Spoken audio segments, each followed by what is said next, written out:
Huginn and Muninn, often mistranslated as thought and memory, Odin's two ravens. And I say mistranslated fairly confidently, and I've come up with this conclusion using etymology.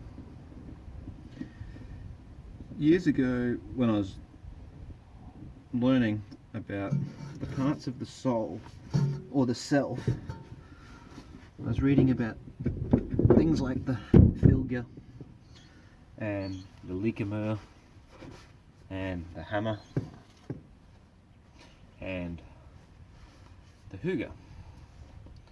The Hugr being the part translating, excuse me for a second, as thought, or the personality part of the individual.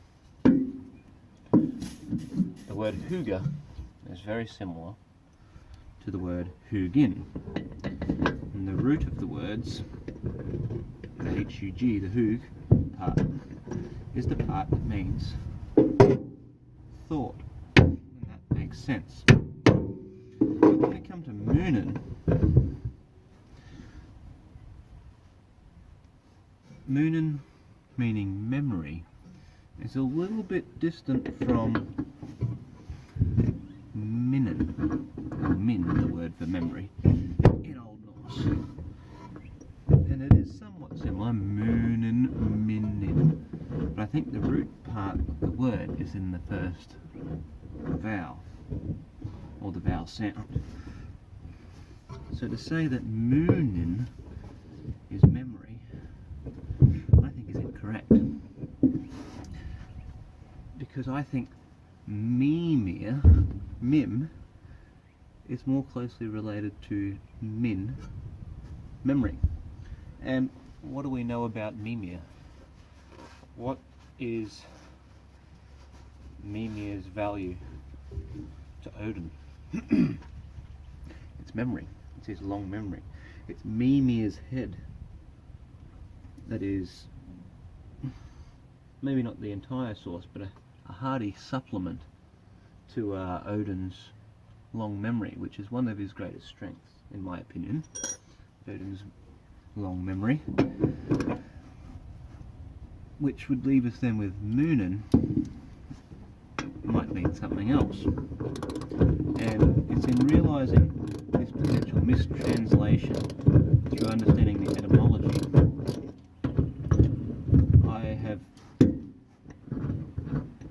come to think that Muninn is more like emotion or desire, because it said somewhere, I can't quite remember where, paraphrasing here, that every day Huginn and Muninn fly off into the world and then return to Odin, and he fears that Huginn won't return one day, but Odin fears more for Muninn.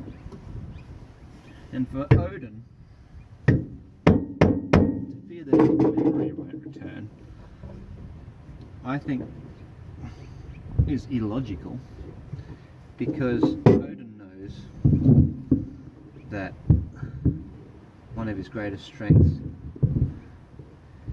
is his memory, and while on the surface it might seem that you don't want to lose your greatest strength, I think Odin confidently knows he doesn't lose his memory, and that's why he is who he is, because he remembers everything. And his long memory is how he is able to become so wise.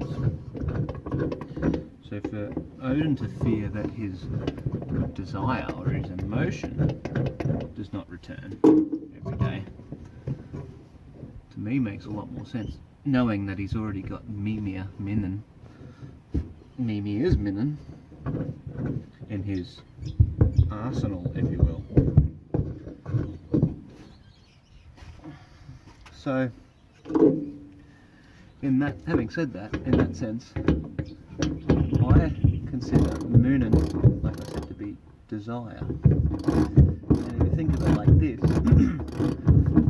Huginn thought, Huginn logic, Muninn desire, Muninn emotion, and logic and emotion.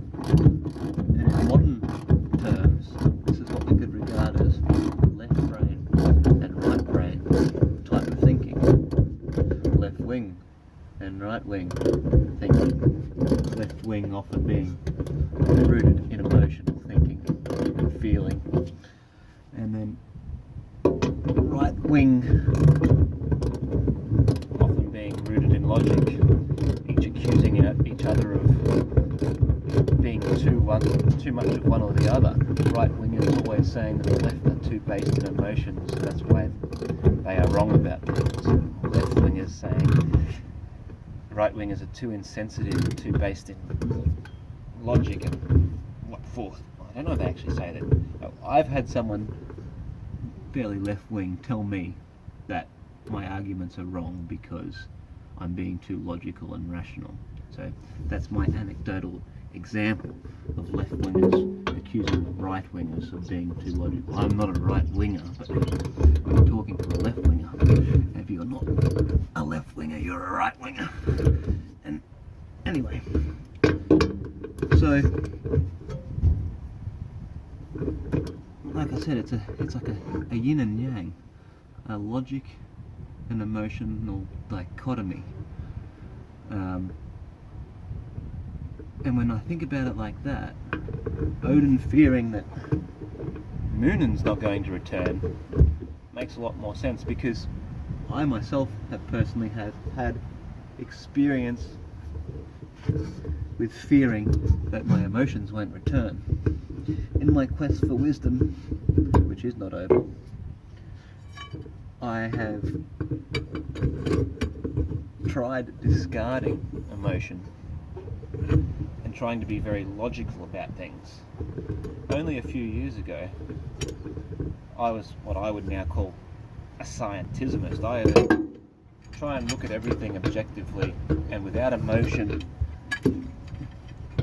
in order to be right about everything. And it had its benefits. But where I'm going with this, my point in this is that without emotion, a logical mind is no good. And an emotional mind without logic is also no good. So to me, Huginn and Muninn are a reminder to be balanced with both logic and emotion, thought and feeling, thought and desire. Don't be just one or just the other. And I guess same in the political sense too. I see myself as either being an absolute centrist or a third position outside of both left and right, because obviously if you're not a child you realise that there's no left and right in the political system that we're given today, but the left and right does exist as far as a measuring factor of qualities in a political ideology. But the left and right that we're given today are obviously fabricated, and they're both controlled by the head the head of the bird. It's right there in the saying, left and right wing. Well,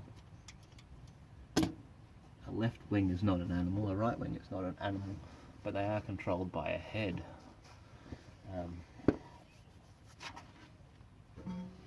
So with that said,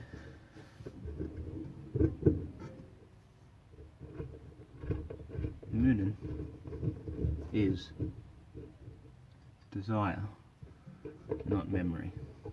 I think that's all I have to say for that for now. Etymology is a good way to check the meaning of something. If you look into etymology of things, you find there's not a lot of words out there. If you can root them back to their origins, you can say a lot with a lot less. You can't split hairs quite so much, but generally speaking, there's only a few words out there for the important factors of life anyway. So, keeping it minimal,